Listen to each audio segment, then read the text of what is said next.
पाकिस्तान का मौक़िफ़ बड़ा straight forward है, लेकिन पाकिस्तान क्या इसराइल पे अटैक कर सकता है?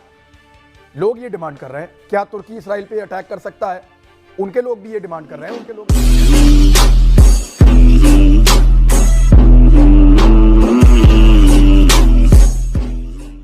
भिखारी देश पाकिस्तान इसराइली पर अटैक करेंगे। इस बात पर मेरे को हंसी नहीं रुक रही है। पाकिस्तान को पीने को पानी नहीं है और खाने को आटा नहीं है। इमरान खान का चेला लोग इसराइल पर अटैक करने का सपना देख रहा है। भारत के साथ हर बार हारने वाला पाकिस्तान पहले अपना देश ठीक करने का सीख ले। इस पाकिस्तान न्यूज़ नई कॉमेडी शो को देखने से पहले हमारा चैनल सब्सक्राइब करें, लाइक करें और कमेंट करें। गज़ा की सूरत हाल जो है उसके ऊपर पूरी मुस्लिम उम्मा में बल्कि पूरी दुनिया के अंदर एक गम गुस्सा है। दुनिया भर के अंदर एहतजाज किया जा रहा है। अल जज़ीरा ने एक दुनिया की बहुत बड़ी तस्वीर जारी की है। मैं अभी आपको थोड़ी देर में वो दिखाऊंगा। उस तस्वीर में एक अजीब चीज़ जो मैंने देखी, उन्होंने निशानदेही की है कि कहाँ कहाँ पे हज़ारों लोग निकल कर एहतजाज कर रहे हैं, बहुत बड़े पैमाने पर। और उस तस्वीर के अंदर सिर्फ 20 मुकामात ऐसे हैं जो मुसलमान मुल्कों में हैं और लगभग 50 से ज़्यादा मुकामात ऐसे हैं जो गैर मुस्लिम ममालिक में हैं। यानी हम मुसलमान अवाम जो है वो चाहते तो ये हैं कि हमारी हुकूमतें फौरी तौर पे इसराइल के ऊपर हमला कर दें, सारे मुसलमान मुल्क मिलकर अटैक कर दें, मिसाइल मारो, एयरफोर्स भेजो, जो भी करो।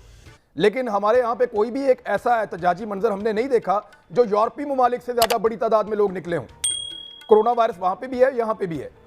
तो हम घर बैठ के सोशल मीडिया के ऊपर बैठ के मुजाहिद बने हैं, लेकिन हमारे लोग जो है वो उस लेवल के ऊपर नहीं कर रहे। हमारा मीडिया आवाज़ उठा रहा है, हमारी गवर्नमेंट मजम्मत कर रही है, लेकिन क्या ये सारा कुछ काफ़ी है? OIC का जो इजलास हुआ उससे जितनी तवक्को थी उतना ही वो कर पाया।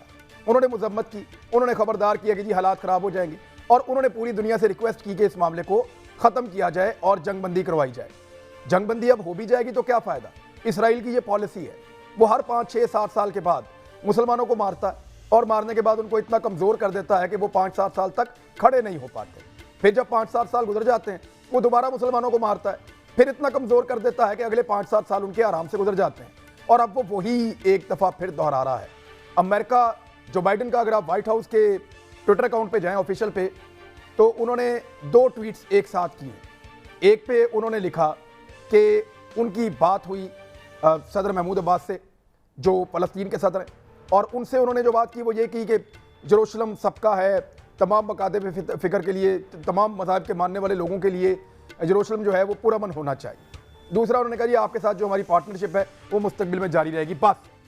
लेकिन जब उन्होंने इसराइली सदर, इसराइली वज़ीर आज़म नेतन्याहू के साथ बात की, बेंजामिन नेतन्याहू से, तो उसके अंदर बड़ा तफसील से लिखा हुआ था कि मजम्मत की गई उन रॉकेटों की जो कुछ भी नहीं बिगाड़ सकते इसराइल का, और इसराइल की हमायत की गई कि वो अपनी पूरी ताकत के साथ अपने दिफा का हक रखता है।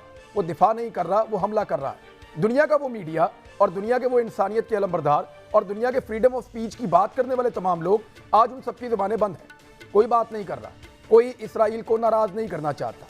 लगभग 68 लाख की आबादी है इसराइल के अंदर यहूदियों की, और मुसलमानों की कोई 150 करोड़ की आबादी है पूरी दुनिया में। लेकिन वो दुनिया की आंख का तारा बने हुए हैं। दुनिया भर का मीडिया ऐसा दिखा रहा है कि जैसे फ़लस्तीनी और हमास या हिजबुल्लाह के लोग जालिम हैं, जबकि दूसरी जानिब ये दिखाया जा रहा है कि इसराइल जो है वो बहुत मजलूम है और वो इस वक्त दहशतगर्दी का शिकार है और वो अपने हक को इस्तेमाल करता हुआ जवाब दे रहा है। भारत को बड़ी शर्मिंदगी हुई, वो मैं तज़किरा ज़रूर करूँगा, इसलिए कि भारत ने बाकायदा एक हैशटैग के साथ इसराइल की हमायत के अंदर वी स्टैंड विद इसराइल, उन्होंने ये हैशटैग चलाया था। पूरे भारत के अंदर इसकी कंपेन की, बीजेपी ने ख़ास तौर पर बहुत ज़्यादा की। लेकिन जब बेंजामिन नेतन्याहू ने शुक्रिया अदा किया दुनिया के उन मुल्कों का जिन्होंने उनकी हमायत की थी इसराइल की, तो 25 मुल्कों का शुक्रिया अदा किया, भारत का नहीं किया। भारत को कर दिया उन्होंने फारिग।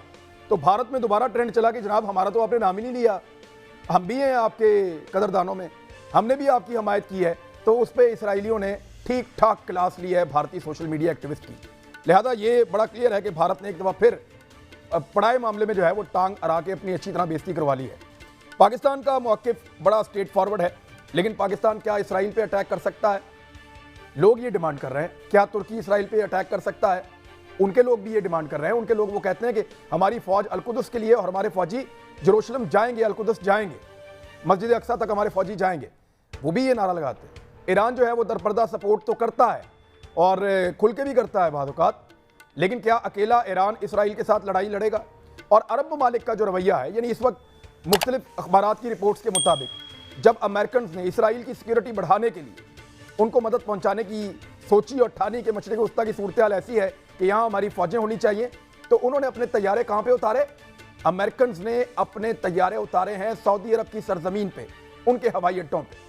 تو پھر اس سعودی عرب سے اب آپ کیا یہ توقع کر سکتے ہیں کہ وہ اسرائیل کو آزاد کروانے کے لیے ایک عملی طور پہ کسی جنگ میں حصہ لے گا جہاں امریکی طیارے اس لیے اترے؟ اور مجھے اچھی طرح یاد ہے کہ آج سے 20 سال پہلے جب سعودی عرب اپنے طیارے لے کر چلا گیا تھا تبوک ایئر بیس کے اوپر جو بالکل اسرائیل کے قریب ہے, تو فوری طور پہ امریکہ نے ان کے اوپر دباؤ ڈالا تھا کہ ان کو دور لے جاؤ, اسرائیل خطرے میں محسوس کر رہا ہے اپنے آپ کو. تو سعودیز جو ہیں وہ اپنے طیاروں کو واپس اپنی مین ایئر بیسز کے اوپر لے آئے تھے, اور تبوک ایئر بیس جو ان کے قریب تھی اوپر, جہاں غزوہ تبوک بھی آپ نے سنا ہوگا, جو ان کے قریب تھی اسرائیلیوں کے, تو وہاں سے جو ہے وہ واپس آ گئے تھے. تو یہ معاملات جو ہیں وہ اس نہج پہ پہنچے ہیں. 2 دن کا فیول رہ گیا فلسطین میں, غزہ میں, اور وہاں کی جو اتھارٹیز ہیں انہوں نے خبردار کیا ہے کہ اگر یہ فیول ختم ہو گیا تو پھر ہمارے پاس بجلی نہیں ہوگی, ہم پینے کا پانی نہیں دے سکیں گے لوگوں کو, اسپتالوں کے اندر علاج معالجے کی سہولتیں ختم ہو جائیں گی, آپریشن تھیٹرز رک جائیں گے.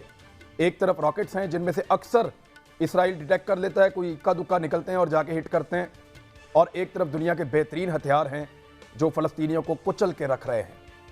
امہ کیا کر پائے گی یا کچھ کر سکتی ہے؟ یہیں سے اپنے پروگرام کا آغاز کرتے ہیں. میرے ساتھ موجود ہیں عارف حمید بھٹی صاحب, سینئر تجزیہ کار ہیں اور ہمارے گروپ کے انچارج بھی ہیں. بہت شکریہ سر آپ کا جوائن کرنے کے لیے. ہمارے ساتھ نہال ہاشمی صاحب موجود ہیں PMLN سے. نہال بھائی بہت شکریہ آپ کا جوائن کرنے کے لیے. ہمارے ساتھ عالیہ حمزہ صاحبہ موجود ہیں, ممبر قومی اسمبلی پاکستان تحریک انصاف سے. بہت شکریہ آپ کا بھی. اور جنرل ریٹائر امجد شعیب صاحب موجود ہیں, سینئر دفاعی تجزیہ کار. آپ بھی ہمارے ساتھ آج کے پروگرام میں جوائن کریں گے, بہت مہربانی. میں جنرل صاحب آپ سے آغاز کرتا ہوں کہ کیا آپشنز ہے مسلمانوں کے پاس کہ وہ فلسطینیوں کو بچائیں؟ دیکھیں, یا تو اس کو فوراً جنگ بندی کرائیں, ان کا کم نقصان ہو, یا آپ کو لگتا ہے کوئی ایسا آپشن ہے کہ مسلمان اکٹھے ہو کر کبھی اسرائیل کو وارن کریں گے کہ 2 دن کا وقت نہیں تو آ رہے ہیں؟ ممکن ہے؟ بسم اللہ الرحمن الرحیم. دیکھیے, امیڈیٹ گول اور پھر آپ کا جو آپ کہہ لیجئے کہ سبسیکوینٹ گول وہ واضح ہونا چاہیے. اور امیڈیٹ سب سے پہلے جو بھی بات کرنی ہے وہ یہی ہے کہ وہاں پہ کسی طرح جنگ روکی جائے تاکہ فلسطینیوں کا مزید نقصان نہ ہو. طاقت کا بیلنس اتنا زیادہ فلسطینیوں کے خلاف اور اسرائیل کی فیور میں ہے کہ یہ جنگ اگر 7-8 دن اور رہتی ہے تو فلسطینیوں کا نقصان بہت زیادہ ہو. ان کا انفراسٹرکچر, ان کی بلڈنگیں, رہائشی, اس کے علاوہ جانی نقصان, اور جیسے آپ ابھی بات کر رہے تھے وہاں پہ سب سے زیادہ پرابلم خوراک اور فیول کی بن جائے گی کیونکہ وہ ان کے زمینی رستے سارے بند ہو چکے ہیں.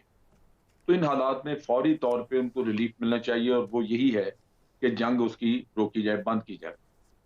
اس کے بعد یہ ہے کہ ان کو آئندہ کے لیے تحفظ دینے کے لیے جب تک کہ بات چیت چلتی ہے اور اس کا مسئلے کا حل نہیں ہوتا, وہاں پہ ایک پروٹیکٹیو آرمی جو کہ ٹرکی نے ایک پرپوزل دی ہے, انٹرنیشنل فورس, جس طرح کے پیس کیپنگ فورسز ہیں یونائٹڈ نیشن کی, اس طرح کی فورس جو ہے وہ فلسطین کے لیے رکھی جائے جو کہ دونوں کے درمیان تصادم کو روکے اور دونوں کے حقوق کا خیال کرے تاکہ وہاں پہ اس فورس کے لیے کوئی مشکلات پیدا نہ ہو.